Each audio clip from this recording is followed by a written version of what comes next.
Buenas tardes, profesora y compañeros del foro. Las dos regiones que voy a explicar son la selva misionera o paranaense y la región del monte.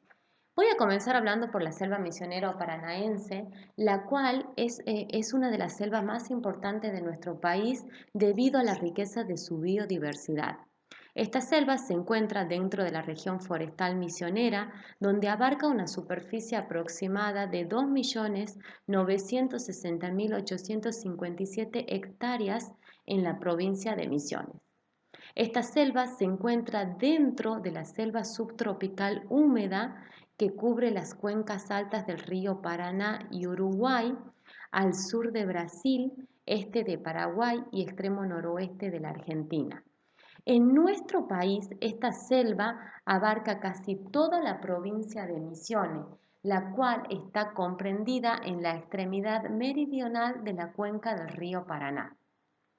Por otro lado, cabe resaltar que los límites de la selva, que esta está limitada por tres ríos caudalosos, el río Paraná, el río Uruguay y su tributario el Iguazú, que son los que aportan el caudal de humedad a la región.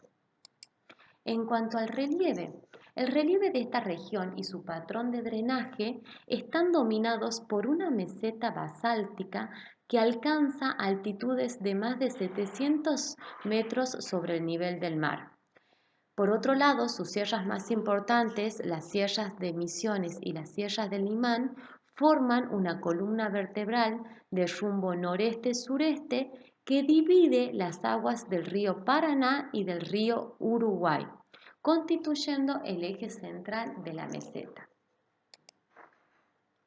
En cuanto al clima, en primer lugar, debemos señalar que esta región se encuentra dentro de una zona de baja presión. Por lo tanto, en este sector se va a formar un centro ciclónico, que es una masa de aire ascendente de baja presión, que lo que permite es atraer las masas de aire cargadas de humedad del océano Atlántico, las cuales forman un centro anticiclónico. Es decir, que el centro ciclónico va a actuar sobre el centro anticiclónico, atrayendo y permitiendo que en esta área se descargue la humedad en forma de precipitaciones.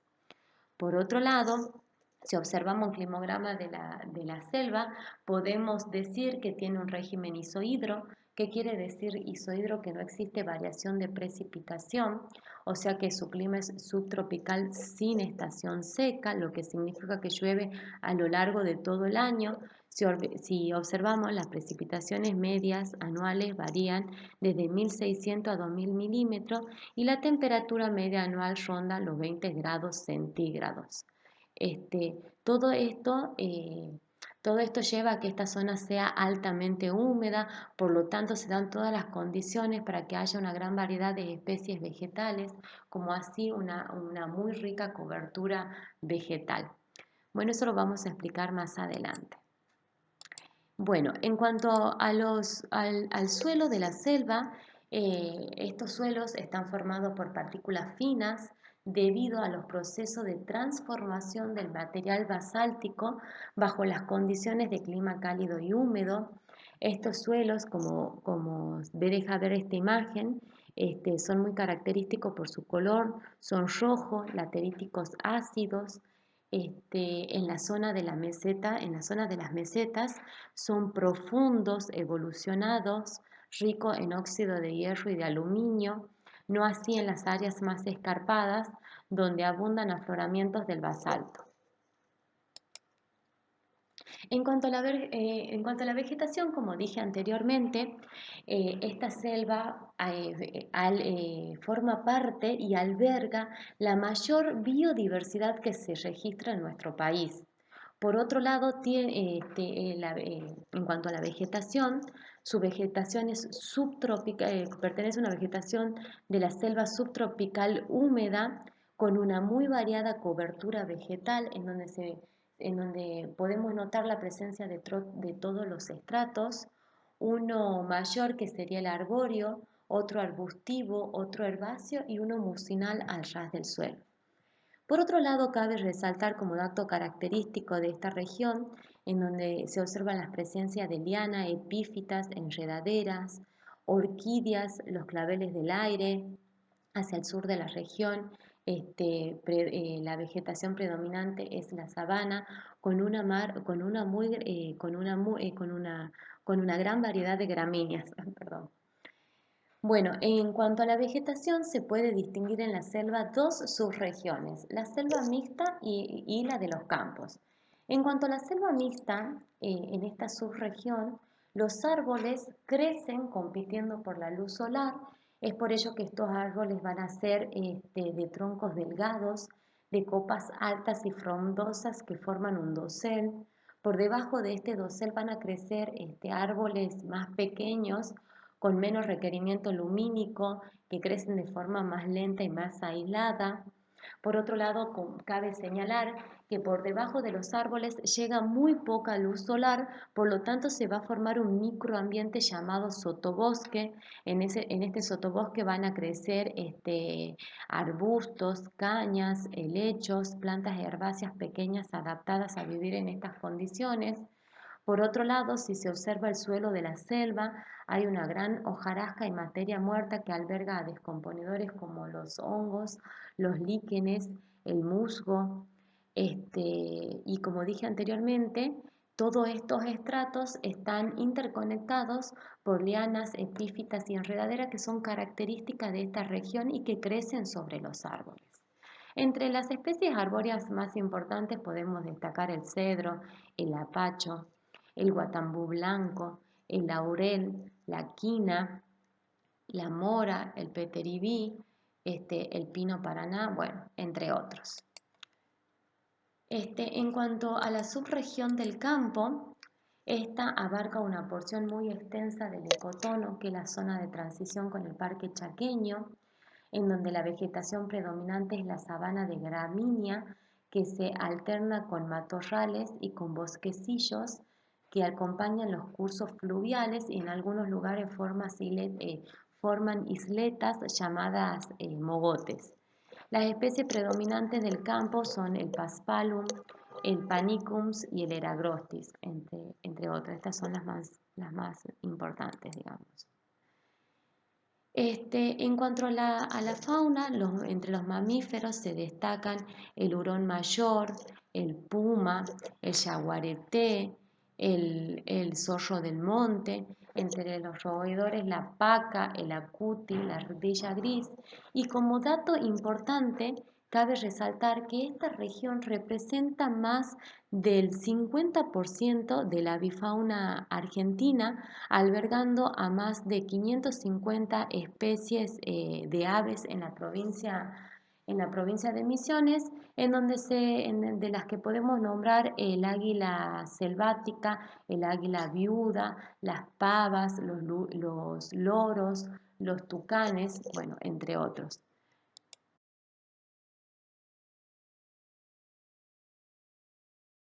Bueno, para cerrar vamos a hablar de las problemáticas que afectan a esta región. Como mencionamos anteriormente, esta región está limitada por tres ríos caudalosos, el Paraná, el Uruguay y el Iguazú.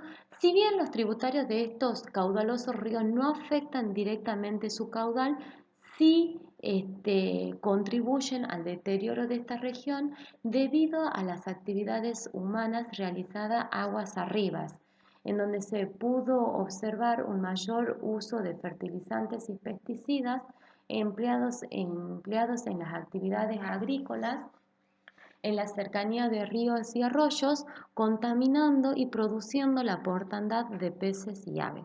Por otro lado, los centros poblacionales ubicados en las cercanías de estos ríos son sede de grandes industrias, entre una de ellas la papelera, en donde se pudo ver un mayor incremento de contaminación por parte de desechos industriales. Otro tipo de problemática es la eliminación de la cobertura vegetal natural, destinando grandes cantidades de tierras al cultivo de yerba mate, de té o de alguna otra especie exóticas o especies anuales, y todo esto lleva al que al eliminar esta cobertura natural, los suelos queden desnudos, y si tenemos en cuenta los regímenes de lluvia, todo esto se profundizan los procesos erosivos, y todo esto tiende en algunos sectores a la pérdida de suelo.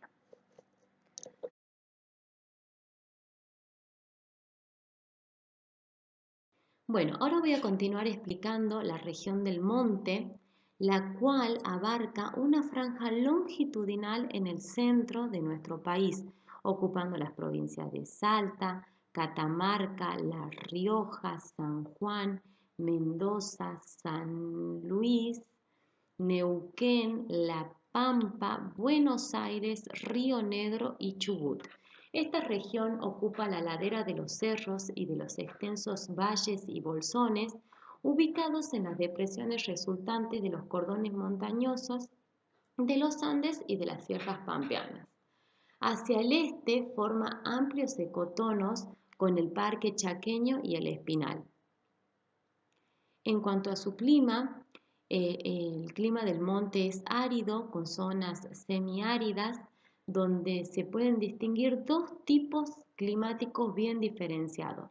Al norte del río Colorado, el monte septentrional, con un clima cálido y seco de tipo subtropical, con precipitaciones en periodo estival, y hacia el sur del río Colorado, el monte austral, con un clima seco y fresco de tipo mediterráneo, con precipitaciones sin concentración nítida. Por otro lado, en esta región soplan vientos de tipo Foehn. El más conocido es el viento sonda, que sopla desde el oeste cordillerano. Este viento sonda se forma porque en este sector existe un centro de alta presión cargado de humedad, el cual es atraído por un centro de baja presión localizado en el interior de nuestro país, que lo que hace es, al atraer este centro de alta presión cargado de humedad, esta humedad se descarga sobre la cordillera de los Andes. Aquí se encuentra la cordillera de los Andes en forma de precipitación o en forma de nieve, y al atravesar hacia el interior de nuestro país atraviesa como una masa seca y cálida que a altas velocidades forma lo que conocemos como el viento sonda, que tiene un efecto desecante sobre la vegetación y algunas veces provoca daños como incendios o como otros daños, ¿no? Voladoras de chapa, como otros. Bueno, por otro lado, cabe resaltar que las precipitaciones medias anuales varían entre los 100 y los 400 milímetros, y las temperaturas medias anuales rondan entre los 13 y los 17,5 grados centígrados. Ahora vamos a describir los ríos que atraviesan el monte. En cuanto a los ríos permanentes, son pocos los ríos permanentes que atraviesan la región del monte. Estos son de tipo holóctonos, alimentados por las precipitaciones y los deshielos de sus cabeceras más húmedas, como ser el río Durazno. Después tenemos los ríos intermitentes, los que llevan agua únicamente en periodos de lluvia o de fusión de nieve. Los ríos subterráneos, que son las aguas superficiales que luego de un corto periodo se vuelven subterráneas, y las aguas subterráneas, que son las absorbidas por los aluviones, que en algunos sectores suelen aflorar hacia la superficie. En cuanto a la flora, la vegetación predominante en la región del monte es la estepa arbustiva de jarilla, con abundante suelo desnudo que se alternan con bosquecillos de algarrobos y de sauces, los cuales se encuentran a la orilla de los ríos, en donde las especies predominantes podemos nombrar al algarrobo blanco, al algarrobo negro, al algarrobo dulce, al chañar, entre otros. En esta región hay dos tipos de vegetación, dos tipos de vegetaciones climáticas: el jarillal en los suelos arenosos o arenos pedregosos, y la estepa espinosa en los suelos dendríticos gruesos. Si bien ambos tienen el mismo tipo de vegetación, lo tienen distribuidos en distintas proporciones, siendo en época seca donde quedan bien diferenciados ya que la estepa espinosa tiende a desaparecer. Estos jarillales son una asociación de arbustos entre los que encontramos, en donde encontramos las jarillas, el matacebo, el tintitaco, el montenegro, la pichicana y algunas veces con cardones. Bueno, para cerrar lo que respecta a la región del monte, vamos a hablar sobre la problemática que afecta a esta región, en donde podemos nombrar los procesos por erosión eólica o hídrica, en donde tienen que ver o en donde influyen las características del suelo, las pendientes, los regímenes de lluvia y el uso de los recursos naturales.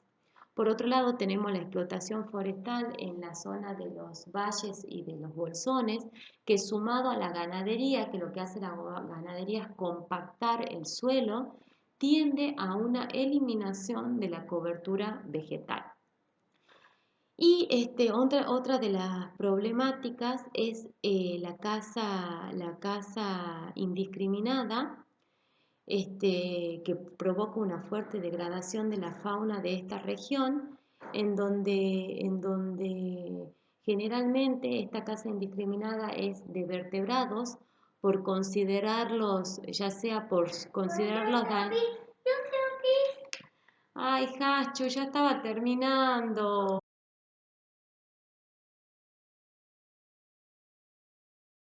Para cerrar, vamos a hablar de las problemáticas que afectan a la región del monte, en donde podemos nombrar los procesos erosivos debido a la erosión eólica o hídrica, las cuales dependen de las características del suelo, de las pendientes, de los regímenes de lluvia y del uso de los recursos naturales. Por otra parte está la explotación forestal, sobre todo en el área de los bolsones y de los valles, la cual, sumado a la ganadería, que lo que hace la ganadería es compactar los suelos, tienden a una disminución de la cobertura vegetal. Y por último, cabe señalar que hay una fuerte degradación de la fauna debido a la caza indiscriminada, sobre todo de los vertebrados, por considerarlos dañinos o por su piel o por la destrucción de su hábitat, ya sea por sobrepastoreo, por incendio, por tala, por algún tipo de actividad minera o petrolera, entre otros. Todo esto lleva a una disminución en el número de sus especies como en las riquezas de su población. Bueno, profesora, aprovecho para saludarla atentamente a usted y a mis compañeros.